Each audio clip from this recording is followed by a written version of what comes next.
fucking warm right there still. Dude, this thing's blowing jizz out of the compressor. Wow, Dude, we gotta get these. We gotta get this thing. This piece of junk, Goodman. I make fun of Goodman, so that's it. Oh man, this thing. I put in the disconnect, and it went, and then boom, it blew out the hermetic seal. But it looks like grease just. What the? We'll have to get that. Get this inside here. Wow, where it the melted hermetic. all that shit. It blew That's all down. oil out of the compressor, but what happens is your hermetic seal blew because it sealed the atmosphere in here to here. So it blew the pressure out right where the winding was. Holy crap. And then it stunk because it was burning it, you know, when we put the disconnect in. Yeah. He's here to check, like, oh, Lord. You remember him? So it's all that black crap circulating.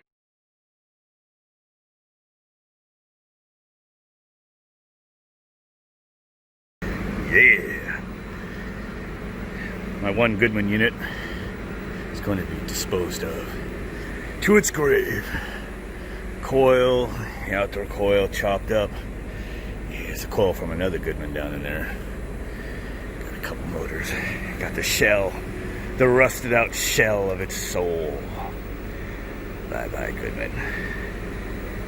We won't miss you.